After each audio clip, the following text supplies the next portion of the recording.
City news కి స్వాగతం. నేను లక్ష్మి. ముందుగా హెడ్లైన్స్.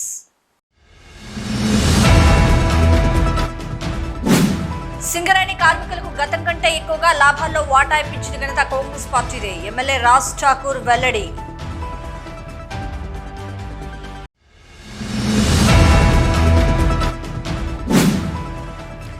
గతంలో సింగరేణిలో పర్మనెంట్ కార్మికులకు లాభాల వాటా, ఇప్పుడు కాంట్రాక్ట్ కార్మికులకు లాభాల వాటా ఇప్పించిన ఘనత మాదే. ఏఐటీయూసీ నాయకులు సీతారామయ్య వెల్లడి.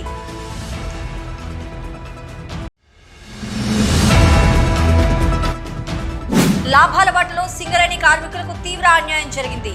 కార్మికులకు 16% పైనే లాభాల వాటా ప్రకటించి 33%గా చూపుతున్నారు. హెచ్ఎంఎస్ ప్రధాన కార్యదర్శి రియాజ్ అహ్మద్ ఆరోపణ.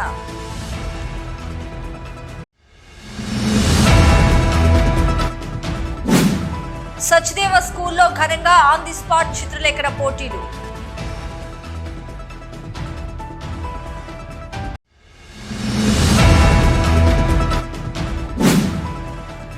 కేంద్ర ప్రభుత్వం తీసుకొచ్చిన నల్ల చట్టాలను నిరసిస్తూ సెప్టెంబర్ 23 బ్లాక్ డేగా పాటిస్తాం. సింగరేణి కార్మిక సంఘాల ఐక్య వేదిక వెల్లడి.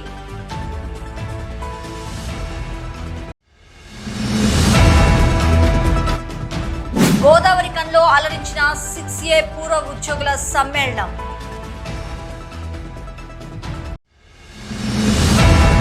సింగరేణి కార్మికులకు గతం కంటే ఎక్కువగా సాధించిన లాభాల్లో వాటా ఇప్పించిన ఘనత కాంగ్రెస్ పార్టీకి దక్కిందని రామగుండం ఎమ్మెల్యే రాజ్ ఠాకూర్ అన్నారు. ఈ మేరకు హైదరాబాద్ నుండి ఎమ్మెల్యే మీడియాతో మాట్లాడుతూ సింగరేణి కార్మికుల విషయంలో ముఖ్యమంత్రి రేవంత్ రెడ్డి ప్రభుత్వం చారిత్రాత్మక నిర్ణయం తీసుకుందని అన్నారు. అస్తమానం బీఆర్ఎస్ పార్టీ నాయకులు కాంగ్రెస్ పార్టీ మీద బురద జల్లే కార్యక్రమం మానుకోవాలని సూచించారు. తెలంగాణ రాష్ట్ర సాధన ఉద్యమంలో కీలక పాత్ర పోషించిన కార్మికుల త్యాగాలు మరవలేనివని ఈ సందర్భంగా ఎమ్మెల్యే తెలిపారు. రైతులకు సంబంధించిన రుణమాఫీ కూడా పూర్తి చేస్తామంటూ తెలిపారు. సింగరేణి సంస్థను తెలంగాణ రాష్ట్రానికే కాకుండా దేశవ్యాప్తంగా విస్తరించేందుకు ప్రయత్నాలు చేస్తున్నామన్నారు. కానీ బీఆర్ఎస్ పార్టీ గతంలో సింగరేణి సంస్థను నిర్లక్ష్యం చేసి గన్లను మూసివేసే ప్రయత్నం చేసిందంటూ ఆరోపించారు. తెలంగాణ రాష్ట్ర సాధన ఉద్యమంలో కీలక పాత్ర పోషించిన కార్మికుల త్యాగాలు మరవలేనివని అన్నారు. ఈ క్రమంలోనే కాంగ్రెస్ పార్టీ దేశవ్యాప్తంగా సింగరేణిని అభివృద్ధి చేస్తుందని అన్నారు. అదే క్రమంలో స్థానికంగా మూతపడిన మేడిపల్లి ఓపెన్ గన్లో జల విద్యుత్ కేంద్రం, రామగుండం 1x800 పవర్ ప్లాంట్ ఏర్పాటు కోసం ప్రయత్నం చేస్తున్నామని తెలిపారు. ఒకవైపు అభివృద్ధి చేస్తుంటే కేటీఆర్ ఇష్టానుసారంగా మాట్లాడటం సరైన విధానం కాదని సూచించారు. సింగరేణి కార్మికుల డిపెండెంట్ ఉద్యోగాల విషయంలో బీఆర్ఎస్ పార్టీ అనుబంధ టీబీజీకేఎస్ కార్మిక నేతలు లంచాలు తీసుకుని ఉద్యోగాలు పెట్టించారని గతంలో తేట తెల్లమైందన్నారు. అదేవిధంగా కొందరు జైలుకు వెళ్లిన సంగతులు కూడా గుర్తు చేశారు. సింగరేణి సంస్థకు సంబంధించిన నిధులను బీఆర్ఎస్ పార్టీ గతంలో సంబంధం లేని ప్రాంతాల్లో ఖర్చు పెట్టి వృధా చేసిందని అన్నారు. ఇప్పటికైనా బీఆర్ఎస్ పార్టీ నాయకులు బుద్ధి తెచ్చుకొని అభివృద్ధి చేసిన కాంగ్రెస్ పార్టీ సర్కారుపై బురద జల్లే ప్రయత్నం మానుకోవాలంటూ సూచించారు. శాసనసభ్యుడు, మాజీ మంత్రిగా ఈ రాష్ట్రానికి ఒక ముఖ్యమంత్రిలా పనిచేసిన ఒక షాడో ముఖ్యమంత్రి అనుకోవచ్చు పనిచేసినటువంటి కేటీఆర్ గారు ఈరోజు మాట్లాడుతూ ఉన్నారు. లాభాల వాటాలో కార్మికులకు ఇచ్చినటువంటిది చాలా తక్కువ అని చెప్పి ఇలా 33% ఈరోజు ప్రభుత్వం 20,000 మీరు ఇచ్చిన దానికంటే 20,000 ఎక్కువ పెంచి ఇచ్చిన సందర్భాన్ని ఒకసారి గుర్తు చేసుకోవాలి. మీరు ఈరోజు వచ్చిన వాటాలో సింగరేణిని కాపాడే ప్రయత్నం ఏ రకంగా చేస్తూ ఉన్నారు. ఈ ప్రభుత్వం తీసుకున్న నిర్ణయం చరిత్రాత్మక నిర్ణయం అనే విషయాన్ని మీరు దాస్తూ బురద జల్లే కార్యక్రమం 8-9 నెలల కాలంలో ప్రభుత్వం ఏర్పడ్డ తర్వాత వచ్చిన రోజు నుంచే సంక్షేమ కార్యక్రమాలు మొదలుపెట్టిన చరిత్రాత్మకంగా భారతదేశంలో ఇతర రాష్ట్రాలకు ఆదర్శంగా పోతున్న ఈ ప్రభుత్వాన్ని చూసి ఓర్వలేక ప్రతి అంశంపై బురద జల్లే కార్యక్రమం. మీ ప్రజలు జవాబిచ్చారు, మీరు ఎక్కడ ఉండాలని చూపించారు. దాన్ని చూపించిన తర్వాత కూడా ఈ రకంగా మాట్లాడతారు. ఈరోజు సింగరేణి కార్మికులందరూ కూడా సంతోషంగా 20,000 రూపాయలు ఎక్కువ అదనంగా ఇచ్చినారు. సింగరేణిని విస్తరింపజేస్తా ఉన్నారు. మీరేం చేసిండ్రు? సింగరేణిని మూసివేసే పరిస్థితి తీసుకొచ్చిండ్రు. మీ చరిత్ర తెలంగాణ ఉద్యమంలో అనేక పోరాటాలు చేసి ప్రధాన పాత్ర వహించినటువంటి సింగరేణి కార్మికుడు ఆ సింగరేణిలో ఉండేటట్టు, ఆ సింగరేణిని దేశవ్యాప్తంగా విస్తరించేటట్టు దాన్ని అభివృద్ధి చేసే కార్యక్రమం ఈ ప్రభుత్వం ఆలోచిస్తాం. ఇలా వచ్చిన లాభాల వాటలో ఇతర ప్రాంతాల్లో మైన్స్ మీరు టెండర్లు వేయకుండా వేసినా కూడా విత్డ్రా చేసుకున్న చరిత్ర మీది. ఇలా ఒరిస్సాలో వేసినా మీరు దాన్ని పార్టిసిపేట్ చేయనటువంటి చరిత్ర మీది. కాంగ్రెస్ ప్రభుత్వం రాగానే చిత్తశుద్ధితోటి అలా 9 బ్లాక్లను తీసుకొని అక్కడ సింగరేణి విస్తరింపజేస్తూ ఉన్నారు. జైపూర్లో ఇంకో అదనంగా పవర్ ప్లాంట్ కడతా ఉన్నారు. రామగుండం మేడిపల్లిలో ఇంకో పవర్ ప్లాంట్ తీసుకొస్తా ఉన్నారు. జెన్కో సింగరేణి తోటి 1x800 తీసుకొస్తా ఉన్నారు. మైన్స్ ఇంకా కూడా ఇతర ప్రాంతాల్లో ఉన్న ప్రతి బొగ్గు బావిని కూడా సింగరేణి ద్వారానే చేయాలని చెప్పి నిర్ణయం తీసుకున్నారు. కేవలం బొగ్గు బావిలు ఒక్కటే మైనింగ్ కాకుండా ఇతర రంగ సంస్థల్లో కూడా సింగరేణిని విస్తరింపజేయాలి. సింగరేణి భవిష్యత్తును కాపాడాలి. భవిష్యత్ యువ మిత్రులకు, సింగరేణి కుటుంబాలకు సింగరేణిని శాశ్వతంగా ఒక పెద్ద వ్యవస్థగా చేయాలనే నిర్ణయం ఈరోజు ఈ ప్రభుత్వం తీసుకున్న దాన్ని చేతనైతే అభినందనలు తెలపాల్సిన మీరు ఇవాళ మీ దగ్గర చేరిన వాళ్ళు వచ్చారు, ఎమ్మెల్యేలకు పోయి అధ్యయనం అని ఒత్తిడి తీసుకురావాలని ఏ రకంగా ఏం ముఖంతో మాట్లాడుతున్నారో కేటీఆర్ని అడుగుతా ఉన్నా. సింగరేణి కార్మికులను మోసం చేసింది మీరు. డిపెండెంట్ ఉద్యోగాలు తీసుకొచ్చి మీ నాయకుల దోపిడీకి ఒక్కొక్కరికి 15 లక్షలు తీసుకొని ఉద్యోగాలు చేపించిన చరిత్ర మీది. లంచాలు తీసుకున్నారని మీ స్వయంగా గౌరవ కవిత గారు అధ్యక్షులు ఉంటే వారికి సంబంధించిన కమిటీ వాళ్ళను జైలులకు పంపించింది చరిత్ర మీకు సంబంధించిన కార్మిక నాయకులు. గతంలో సింగరేణిలో పర్మనెంట్ కార్మికులకు లాభాల వాటా, ఇప్పుడు కాంట్రాక్ట్ కార్మికులకు లాభాల వాటా ఇప్పించిన గంత మాదేనంటూ ఏఐటీయూసీ అధ్యక్షులు సీతారామయ్య వెల్లడించారు. గోదావరి కని భాస్కర్రావు భవన్లో ఆదివారం జరిగిన కాంట్రాక్ట్ కార్మికుల సమావేశంలో సీతారామయ్య ముఖ్య అతిథిగా హాజరై మాట్లాడుతూ సింగరేణిలో అతి తక్కువ వేతనంతో పనిచేస్తూ కాంట్రాక్ట్ కార్మికులుగా, అవుట్సోర్సింగ్ ఉద్యోగులుగా సింగరేణి వ్యాప్తంగా ఉన్నటువంటి 25,000 పైచిలకు శ్రమజీవుల యొక్క కష్టం కూడా తోడైతేనే సింగరేణికి లాభాలు వచ్చాయని ఆయన గుర్తు చేశారు. సింగరేణికి వచ్చిన లాభాల్లో కాంట్రాక్ట్ కార్మికుల శ్రమ ఉందని, వారికి కూడా వాటా ఇవ్వాలని రాష్ట్ర ప్రభుత్వం సింగరేణి యాజమాన్యంపై ఏఐటీయూసీ ఒత్తిడి చేయడం వల్ల 5,000 రూపాయలు ఇవ్వడానికి ఒప్పుకున్నారని సీతారామయ్య తెలిపారు. సింగరేణి కాంట్రాక్ట్ కార్మికులకు వేతనాలు పెరగాలని ఒకవైపు పోరాడుతూనే ఈ సందర్భంగా వారికి 5,000 రూపాయలు బోనస్ ఇప్పించిన ఘనత గుర్తింపు సంఘంగా ఏఐటీయూసీదేనని ఆయన పేర్కొన్నారు. నాడు పర్మనెంట్ కార్మికులకు ఈ హక్కు కల్పించినట్లుగానే ఇప్పుడు కాంట్రాక్ట్ కార్మికులకు కూడా మొదటిసారి పెంచడంలో చరిత్రలో నిలిచి అమరజీవి కేఎల్ మహీంద్రా అవార్డుగా ఇది కార్మికుల్లో నిలిచిపోయిందని అన్నారు. ఎవరిని చెప్పినా లాభాల్లో వాటా అనేది ఏఐటీయూసీ పేటెంట్ రైట్ అని అన్నారు. నాటి సీఎం చంద్రబాబు నాయుడు ప్రకటించింది మొదలు ఏ ప్రభుత్వం ఉన్నా, ఏ కార్మిక సంఘం గుర్తింపులో ఉన్నా తప్పనిసరిగా చెల్లిస్తుందని ఆయన పేర్కొన్నారు. గత 20 సంవత్సరాలుగా సింగరేణికి వచ్చిన నికర లాభాల నుంచి మాత్రమే వాటా ప్రకటిస్తున్నారని, మొత్తంగా వచ్చిన లాభాల నుంచి కాదని, అదేవిధంగా ఈ సంవత్సరం కూడా నికర లాభాల నుంచి 33% ఇస్తున్నారని, అంతేకాని 16% చెల్లిస్తున్నారని, మిగతా సొమ్ము ఏం చేస్తారని శ్వేతపత్రం విడుదల చేయాలని, మోసం జరిగిందని, రకరకాలుగా ఏఐటీయూసీపై టీబీజీకేఎస్తో పాటు కొన్ని సంఘాలు తెలియక దుష్ప్రచారం చేయడం, విమర్శలు చేయడం, కార్మికులను తప్పుదోవ పట్టించడంతో పాటు తమ పబ్బం గడుపుకోవడానికి అంటూ ఆయన ఆరోపించారు. సింగరేణికి గతేడాది 4,000 కోట్ల రూపాయల స్థూల లాభాలు వస్తే కంపెనీ విస్తరణ, అభివృద్ధి కోసం కొంత డబ్బు పక్కన పెట్టి 2,222 కోట్ల రూపాయల నికర లాభాలు ప్రకటించి 30% 2023లో 711 కోట్ల రూపాయల కార్మికులకు చెల్లించడం జరిగిందని, ఇది టీబీజీకేఎస్కు తెలియదా అంటూ ఆయన ప్రశ్నించారు. గత ప్రభుత్వం స్థూల లాభాలు ప్రకటించకుండా కేవలం నికర లాభాలు ప్రకటించి వాటా చెల్లించారని, కానీ ప్రభుత్వం మొత్తం లాభాలు ప్రకటించి కంపెనీ విస్తరణ కోసం, అభివృద్ధి కోసం, కొత్త మిషనరీ కొనడం కోసం కొంత డబ్బును పక్కన పెట్టి 2,412 కోట్ల రూపాయలు నికర లాభం వచ్చిందని, దాని నుండి 33% కార్మికులకు వాటా ప్రకటన చేశారని ఆయన తెలిపారు. దీనిపై కొంతమంది అవగాహన లేని మేధావులు ఏదో లెక్కలు వేసి అవాకులు చవాకులు పేలి కార్మికులను మోసం చేశారంటూ పేర్కొనడం సరైంది కాదని ఆయన పేర్కొన్నారు. సింగరేణిలో గత 10 సంవత్సరాలుగా అధికారంలో ఉన్న టీబీజీకేఎస్ కాంట్రాక్ట్ కార్మికులకు చేసిందేమీ లేదని ఆయన విమర్శించారు. ఇప్పటికైనా టీబీజీకేఎస్ యూనియన్ మరికొన్ని సంఘాలు లాభాల్లో వాటా ప్రకటనపై వాస్తవాలు తెలుసుకుని మాట్లాడాలని, గుడ్డిగా ఏఐటీయూసీని విమర్శించడం మానుకోవాలని ఆయన హితవు పలికారు. గతేడాది కంటే 2 మిలియన్ టన్నులు అధికంగా ఉత్పత్తి సాధించినంత మాత్రాన రెండింతల లాభం రాదు కదా అని ఆయన ప్రశ్నించారు. అయినప్పటికీ గతేడాది కంటే ఈ ఏడాది 85 కోట్ల రూపాయలు అదనంగా పంపిణీ చేయబడుతుందంటూ ఆయన వెల్లడించారు. సింగరేణి మిగులు లాభం 67% నుండి కాంట్రాక్ట్ కార్మికులకు బోనస్, వరద బాధితుల సహాయార్థం 10,25 లక్షలు చెల్లించే విధంగా ఒప్పందం చేసుకున్నామని, కార్మికుల జీతాల నుండి ఎలాంటి కోత లేకుండా ఒప్పించామని, కాంట్రాక్టు, అవుట్సోర్సింగ్ కార్మికులంతా ఐక్యంగా గుర్తింపు సంఘం వెంట ఉండి పోరాటాలకు కలిసి వస్తే తప్పనిసరిగా భవిష్యత్తులో వేతనాలు పెరిగే విధంగా కూడా కృషి చేస్తామంటూ ఆయన పేర్కొన్నారు. భారతదేశంలోనే ఏ ఒక్క ప్రభుత్వ రంగ పరిశ్రమల్లో కూడా కంపెనీకి వచ్చిన లాభాల్లోంచి కార్మికులకి ఎక్కడ కూడా 1% కూడా వాటా ఇచ్చినటువంటి దాఖలాలు లేవు. సింగరేణిలోనే కేఎల్ మహేందర్ గారు సాధించాడు కాబట్టి ఇది కేఎల్ మహేందర్ అవార్డుగా ఉన్నది. ఈనాడు మళ్ళీ ఏఐటీసీ గుర్తింపు సంఘం అయిన తర్వాత ప్రభుత్వంతో యాజమాన్యంతో మాట్లాడి 33% ఇప్పించడమే కాకుండా కాంట్రాక్ట్ కార్మికులకు కూడా ఒక్కొక్కరికి 5,000 రూపాయలు ఇవ్వాలని ఒప్పందం చేయించడం జరిగింది. ఇది 5,000 రూపాయలు అనేది చాలా తక్కువ డబ్బే, కానీ ఒక హక్కు అనేది కాంట్రాక్ట్ కార్మికులకి నిన్న వచ్చింది. అంటే ఏఐటీసీ యూనియన్ ఆనాడు గుర్తింపు సంఘం ఉన్నప్పుడు లాభాల వాటా సాధించింది.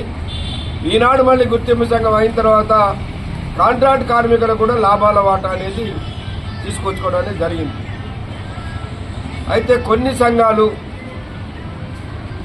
4,700 కోట్ల రూపాయల లాభం వస్తే కేవలం 2,412 కోట్ల మీద ఇచ్చారు. మరి 4,700 మీద ఇవ్వలేదు అంటున్నారు. మరి ఆ మిత్రులకు తెలుసో లేదో 1999 2000 సంవత్సరం నుంచి ఇప్పటి వరకు కూడా వచ్చిన నికర లాభం మీద ఇస్తున్నారు, కానీ స్థూల లాభం మీద కాదు. అట్లయితే పోయిన సంవత్సరం కూడా 4,000 కోట్ల రూపాయల లాభం వచ్చింది, కానీ 2,222 కోట్ల మీదనే 32% ఇచ్చారు. మరి అప్పుడెందుకు అడగలేదు? లేదు, మీరున్న 10 సంవత్సరాల కాలంలో కూడా మరి నికర లాభం మీద ఇచ్చారు కదా, స్థూల లాభం వేరే ఉంది కదా, మరి దాని మీద ఎందుకు అడగలేదు? ఇది స్టార్టింగ్ నుంచి కూడా నికర లాభం మీద ఇస్తున్నారు. ఇది తెలిసి కూడా ఈ నాయకులు కార్మికులు తప్పుదారి పట్టించడానికి ఈ విధమైన ప్రచారం చేస్తూ ఉన్నారు. నేను ఛాలెంజ్ చేస్తున్నా, ఏ ఒక్క సంవత్సరమైనా వచ్చిన మొత్తం స్థూల లాభం మీద ఇప్పించినటువంటి ఉంటే చూపిమనండి. ఏ సంఘం ఉన్నా, ఏ ప్రభుత్వం ఉన్నా. కార్మికులు ఇవాళ సంతోషంగా ఉన్నారు. ఒక్కొక్క కార్మికుడికి సుమారుగా 2 లక్షల రూపాయలు దొరకబోతా ఉన్నాయి. వాళ్ళు రేపు డబ్బులు తీసుకున్న తర్వాత మీకే చెప్తారు మీరు చెప్పింది తప్పని. అంతేకాదు, ఈయన అంటాడు పోయిన సంవత్సరం ప్రొడక్షన్ ఎంత వచ్చిందండి? 68 మిలియన్ టన్నులు వచ్చింది. ఈ సంవత్సరం ఎంత వచ్చింది? 70 మిలియన్ టన్నులు వచ్చింది. అంటే 2 మిలియన్ టన్నులు పెరిగితేనే 2,200 కోట్ల నుంచి 4,700 కోట్లకు పోతుందా? నువ్వు చదువుకున్నాడువేనా? నీకు విషయం తెలుస్తుందా? నువ్వు తప్పుదారి పట్టడానికి ప్రయత్నం చేయొద్దు. కార్మికులు మనకంటే తెలియగలోళ్ళు, వాళ్ళకి అన్ని విషయాలు తెలుసు అని చెప్పేసి విజ్ఞప్తి చేస్తాను. ఇంకా ఈ సమావేశంలో ఏఐటీయూసీ నాయకులు కవంపల్లి స్వామి, ఆర్ఎల్ఏ పోషం, ఎస్ వెంకటరెడ్డి, బుర్ర తిరుపతి, ఎంఎస్ గౌస్, ఏవిఎస్ ప్రకాష్, ఇనుముల రాజమౌళి, పడాల కనకరాజు, చెప్పాల మహేందరరావు, శివ, రాజనర్సు, తిరుపతి, ఊదర్ రవి తదితరులు పాల్గొన్నారు. లాభాల వాటాలో సింగరేణి కార్మికులకు తీవ్ర అన్యాయం జరిగిందని, కార్మికులకు 16% పైనే లాభాల వాటాగా ప్రకటించి అది 33%గా చూపుతున్నారని హెచ్ఎంఎస్ ప్రధాన కార్యదర్శి రియాజ్ అహ్మద్ ఆరోపించారు. గోదావరి కని హెచ్ఎంఎస్ కార్యాలయంలో ఆదివారం ఏర్పాటు చేసిన విలేకరుల సమావేశంలో రియాజ్ మాట్లాడుతూ ఏఐటీయూసీ లాంటి చేతగానే గుర్తింపు సంఘం, ప్రభుత్వ యూనియన్, ఐఎన్టీయూసీ కారణంగానే కార్మికులకు లాభాల వాటా విషయంలో అన్యాయం జరిగిందన్నారు. సింగరేణి సంస్థ 4,701 కోట్ల రూపాయల లాభాలు ఆర్జిస్తే కేవలం 2,412 కోట్ల లాభాలను చూపించి 33% వాటా కింద 788 కోట్లను మాత్రమే కార్మికులకు పంచడం జరిగిందన్నారు. సింగరేణి సంస్థ సంక్షేమం, అభివృద్ధి పేట మిగతా డబ్బులను ఇతర రాష్ట్రాల్లో పవర్ ప్లాంట్, సోలార్ ప్లాంట్లను ఏర్పాటు చేయాలని చూస్తుందని తెలిపారు. సింగరేణి కార్మికులకు ఈ ప్రాంత ప్రజానికానికి ఎలాంటి ప్రయోజనం చేకూర్చరని, సంక్షేమం ఎవరి కోసమని ప్రశ్నించారు. ఇతర రాష్ట్రాల్లో ఖర్చు చేసే 2,000 కోట్లతో 5 కొత్త అండర్ గ్రౌండ్ పనులను ప్రారంభించి ఇక్కడ నిరుద్యోగ యువతకు ఉద్యోగాలు కల్పించవచ్చని అన్నారు. ఏఐటీయూసీ గుర్తింపు సంఘంగా కార్మికుల ప్రయోజనాలను యాజమాన్యానికి తాకట్టు పెట్టడం తప్ప కార్మికులకు చేసింది శూన్యమని ఎద్దేవా చేశారు. హెచ్ఎంఎస్ లాభాల వాటాపై ముందు నుండి పోరాడిందని తెలిపారు. లాభాల వాటా విషయంలో కార్మికులకు అన్యాయం జరుగుతున్నా ఏఐటీయూసీ సీతారామయ్య మినకుండడం పట్ల మతలబు అర్థం కావడం లేదన్నారు. హెచ్ఎంఎస్ గట్టిగా వాదించడం మూలంగానే వరద బాధితులకు లాభాల నుండి ఇవ్వడం జరిగిందని తెలిపారు. వాళ్ళు 35% అన్నారు, 33% అన్నారు. అది 33% అన్నది బోకస్ మాట. 16% మనకు లాభాల వాటా ఇస్తున్నారు. లాభాలు 4,000 పైన కోట్లు వచ్చినాయనే మేనేజ్మెంటే ప్రకటన చేసింది. 1,550 కోట్ల రూపాయల లాభాల వాట ఇవ్వాలి, కానీ 700 కోట్ల మీద ఇచ్చారు. అంటే 33% ఇవ్వలే. లాభాల వాటా 16.23% ఇచ్చిండ్రు. దానికి 33% ఇచ్చిన 33% అనేది బోకస్ మాట. మనకు వచ్చింది 16. ఇంకోటి సింగరేణి సంస్థ గురించి లాభాల గురించి పక్కన పెట్టినామన్నారు. పక్కన పెట్టి ఏం ఖర్చు పెడతారంటే అందులో మనకు అక్కర్రాని వాటికి ఖర్చు పెడతా అంటారు. సోలార్ పవర్ ప్లాంట్ ఎవరికి కావాలి? ప్రభుత్వం కూడా కంపెనీకి ఒక ఉద్యోగం ఇవ్వదు. సోలార్ పవర్ ప్లాంట్ పెడితే ఒక్క ఉద్యోగం రాదు. రాజస్థాన్లో సోలార్ ప్లాంట్, నైనీ దగ్గర ఒక ప్రాజెక్ట్ గురించి అక్కడ కూడా సోలార్ ప్లాంట్ పెడతారట.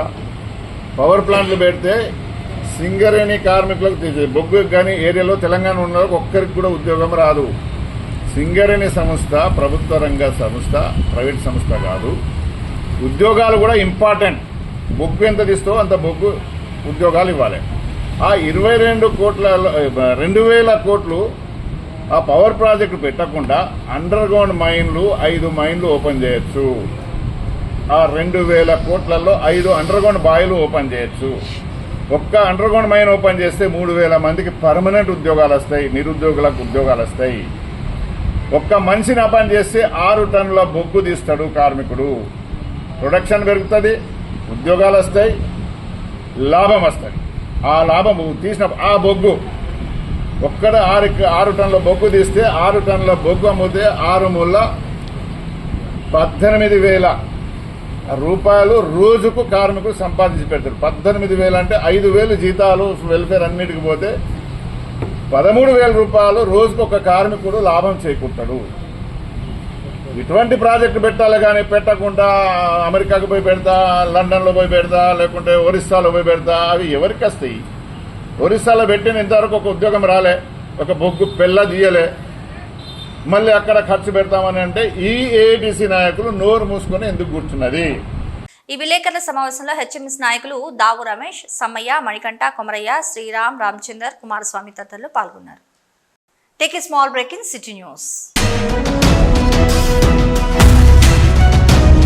మొట్టమొదటిసారిగా గోదావరికని పట్టణంలో శ్రీ రుద్ర సత్యంబాబు పిల్లల హాస్పిటల్లో అడ్మిట్ అయి హెల్త్ కార్డు కలిగిన చిన్నారులకు క్యాష్లెస్ ట్రీట్మెంట్ చేయబడును.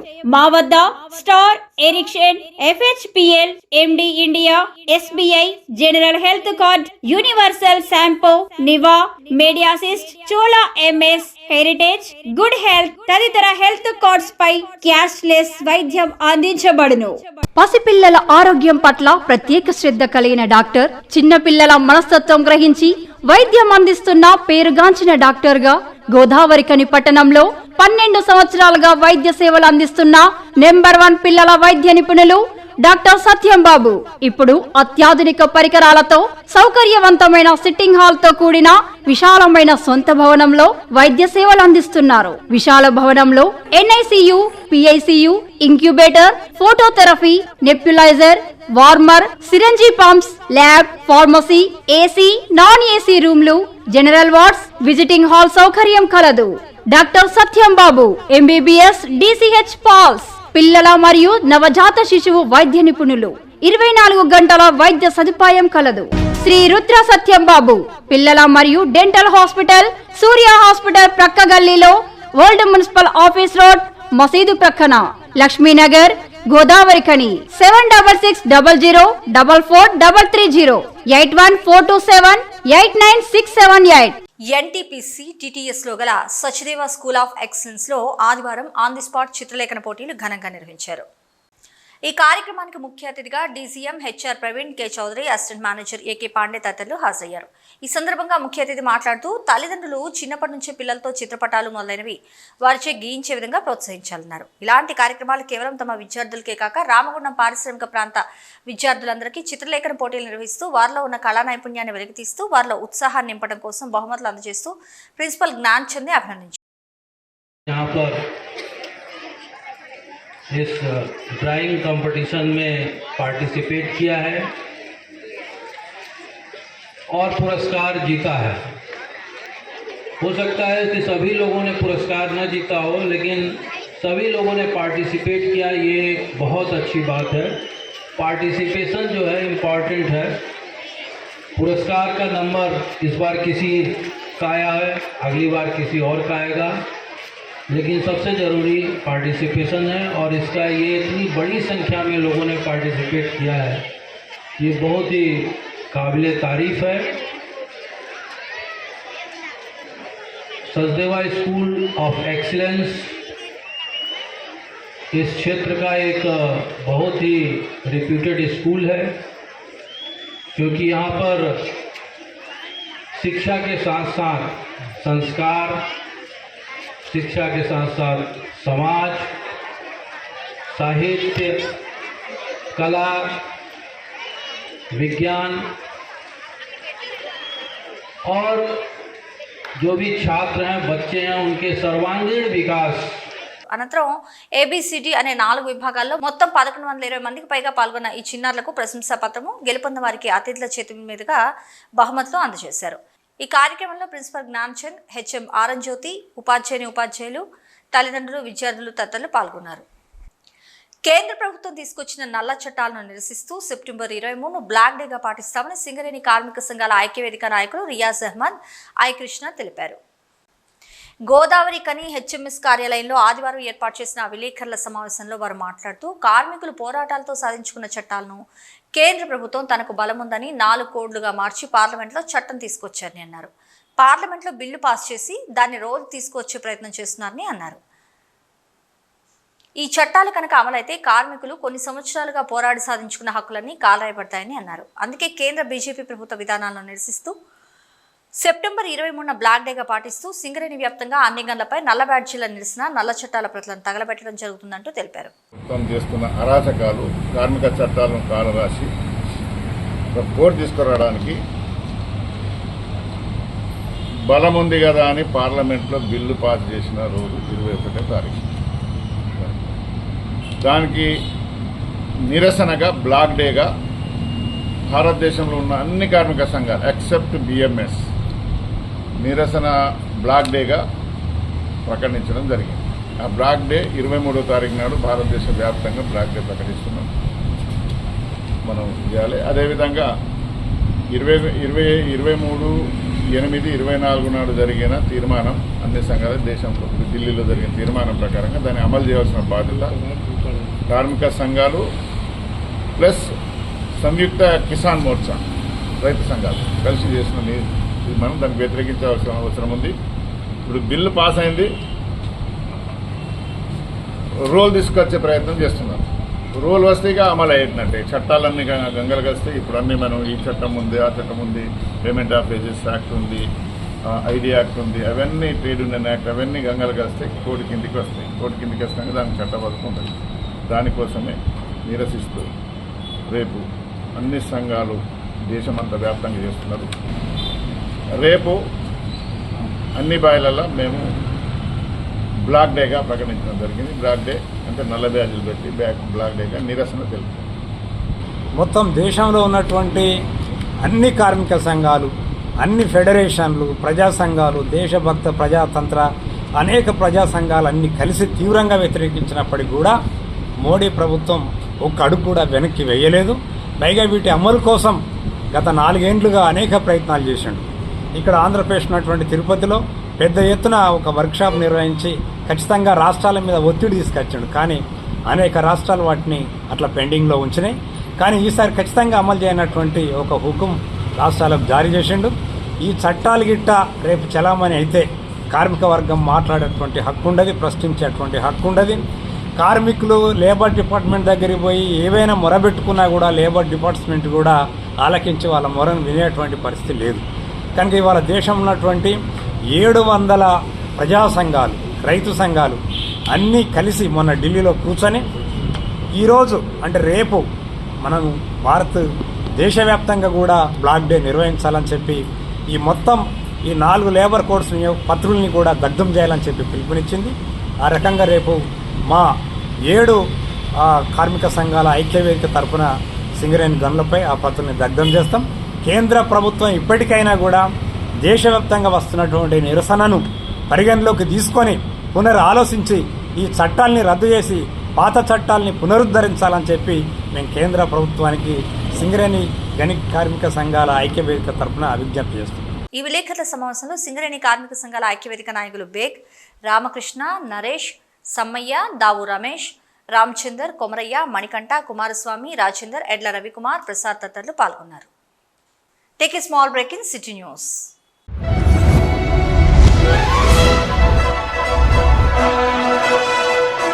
పెద్దపల్లి జిల్లా గోదావరికని పారిశ్రామిక ప్రాంతంలో మొట్టమొదటిసారిగా అధునాతన టెక్నాలజీతో ఎంఆర్ఐ స్కాన్ సేవలు అందుబాటులో. First MRI in coal belt area. Krishna MRI scan centre 24 గంటలు emergency service. Krishna MRI scan centre, Lakshminagar, Godavarikhani. మా వద్ద MRI brain, whole spine, whole abdomen, MRCP, urogram, renal angiogram, ఇవే కాకుండా బాడీకి సంబంధించిన అన్ని రకాల ఎంఆర్ఐ స్కాన్స్ మా వద్ద చేయబడును. Contact 888646 777 990 855 2928. Krishna neuro super speciality hospital, Lakshminagar, Godavarikhani. మొట్టమొదటిసారి న్యూరో ఫిజిషియన్ వైద్య సేవలు ఇప్పుడు మన గోదావరికన్లోని డాక్టర్ ఎండిడిఎం న్యూరో ఫిజిషియన్, మెదడు, వెన్నుముక మరియు నరాల వ్యాధుల ప్రత్యేక వైద్య నిపుణులు. Doctor Uma Dheeti MBBS, fellowship in non invasive cardiology, clinical cardiologist, గుండె వైద్య నిపుణురాలు. Krishna neuro super speciality hospital, Lakshminagar, Godavarikhani. గోదావరికన్లో 6A గనికి చెందిన పూర్వ ఉద్యోగుల సమ్మేళనం అందరినీ ఎంతగానో ఆలరించింది. పూర్వ విద్యార్థుల సమ్మేళనం అంటూ ఒక బ్యాచ్కి చెందిన విద్యార్థులు కలుసుకోవడం మనం వింటూ ఉంటాం, పత్రికల్లో, మీడియాలో చూస్తూ ఉంటాం. ఇవన్నీ సహజం. కానీ దాదాపు 34 సంవత్సరాల పాటు ఉద్యోగం చేసి రిటైర్ అయ్యి ఎక్కడెక్కడో భార్య, పిల్లలు, మనవలు, మనవరాలతో ఉన్నవాళ్ళు మరి కొన్ని సంవత్సరాల తర్వాత మళ్ళీ తిరిగి కలుసుకోవడం అపూర్వమని చెప్పాలి కదా. అందరూ ఒక చోట కలుసుకొని పూర్వ ఉద్యోగులంతా అద్భుతమైన అనుభూతికి లోనయ్యారు. గోదావరికనికి చెందిన సింగరేణి ఉద్యోగులు, పూర్వ సింగరేణి బొగ్గుగని కార్మికులు, సింగరేణి అర్జీవన్ 6A ఇంక్లైన్లో మైనింగ్ స్టాఫ్లో పనిచేసి రిటైర్ అయిన తదితర సింగరేణి ఉద్యోగులు ఆదివారం ఖని గంగానగర్లోని ఒక ప్రైవేట్ ఫంక్షన్ హాల్లో కలుసుకున్నారు. తాము ఎక్కడున్నామో, ఏం చేస్తున్నామో కుటుంబ సభ్యుల వివరాలను షేర్ చేసుకున్నారు. వయసు అనేది శరీరానికి ఒక నంబర్ మాత్రమే కానీ మనసుకు, ఉత్సాహానికి కాదన్నారు. ఆటపాటలతో ఆనందంగా, ఉత్సాహంగా గడిపారు. శ్రీశ్రీ మొక్కదాం ఇప్పుడే చూస్తాను, ప్రభాకర్ రాజు మొక్కదాం. ఎస్, ప్రతి ఒక్కరు గుర్తున్నారు. అవే ఇంకా గుర్తుండి వీటిని నెమరేసుకుంటూ మీ అందరినీ కూడా గుర్తు చేసుకుంటూ ముందుకెళ్తున్నాము. ఇప్పుడు ప్రజెంట్ సింగరేణిలో కూడా ఒక మంచి పొజిషన్ ఇచ్చాడు ఆ భగవంతుడు. మీ దీవెనలు కూడా నాకు ఉన్నాయని, మెండుగా ఉన్నాయని నేను నమ్ముతున్నాను. ఇలాగే ఆశీర్వదిస్తే 2029 జనవరిలో రిటైర్మెంట్ ఉంది నాకు కూడా. మనకందరికీ తెలిసిన విషయమే, పుట్టడం గిట్టక మానది. కాబట్టి అందరం కూడా ఈ రకంగా ఈ ఆర్గనైజేషన్కు ముఖ్యంగా మంత్రి రాయలింగ్ గారు ఇప్పుడే చెప్పినట్టు దీని తెర వెనుక ఎవరైతే ఉన్నారో వాళ్ళందరికీ నా యొక్క నమస్కారాలు, ధన్యవాదాలు. ఇలాంటి ప్లాట్ఫామ్స్ మనకు కొద్దిగా ఎంకరేజ్ చేస్తాయి, మనము ఇంకా ముందుకు నడిపేయడానికి అది స్ట్రెంత్ కూడా ఇస్తాయని నమ్మే వ్యక్తులలో నేను కూడా ఒకటి.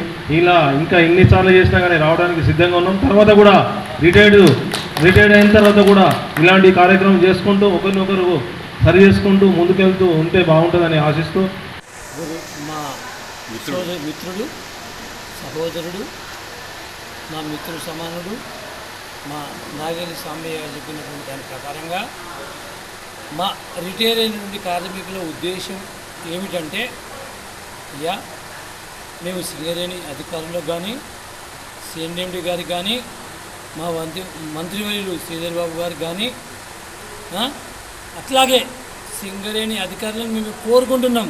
అయ్యా మీరు సేఫ్ నిధులు ఇస్తున్నారు. మా సింగరేణి కార్మికులు, మా సింగరేణిలో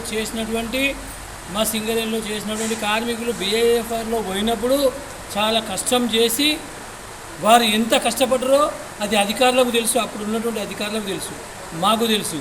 అదే తరుణంలో మేము BIFR బయటికి తీసుకొచ్చి ఈరోజు సింగరేణిని ఒక లాభాల బాటలో నడిపిస్తున్నటువంటి వాళ్ళం.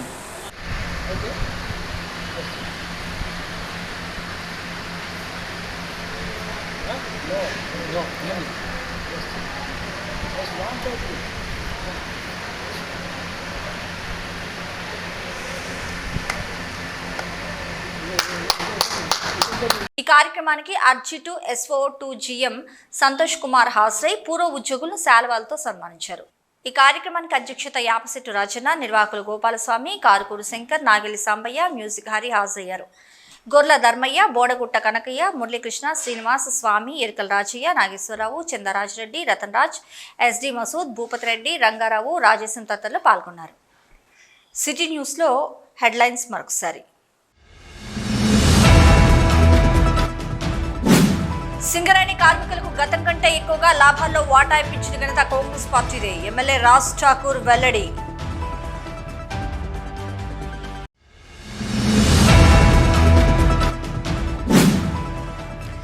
గతంలో సింగరేణిలో పర్మనెంట్ కార్మికులకు లాభాల వాటా, ఇప్పుడు కాంట్రాక్ట్ కార్మికులకు లాభాల వాటా ఇప్పించిన ఘనత మాదే. ఏఐటియుసి నాయకులు సీతారామయ్య వెల్లడి.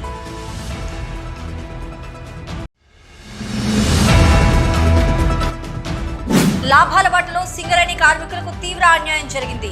కార్మికులకు 16% పైనే లాభాల వాటా ప్రకటించి 33%గా చూపుతున్నారు. హెచ్ఎంఎస్ ప్రధాన కార్యదర్శి రియాజ్ అహ్మద్ ఆరోపణ.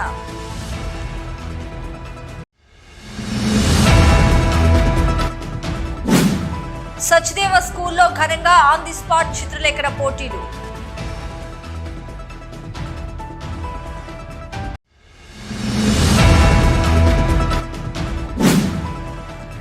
కేంద్ర ప్రభుత్వం తీసుకొచ్చిన నల్ల చట్టాలను నిరసిస్తూ సెప్టెంబర్ 23 బ్లాక్ డేగా పాటిస్తాం. సింగరేణి కార్మిక సంఘాల ఐక్య వేదిక వెల్లడి.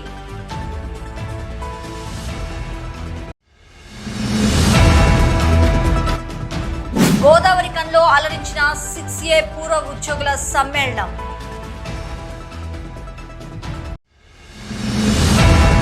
ఇవి సిటీ న్యూస్ అప్డేట్స్. ఎప్పటికప్పుడు తాజా సమాచారం కోసం చూస్తూనే ఉండండి సిటీ న్యూస్.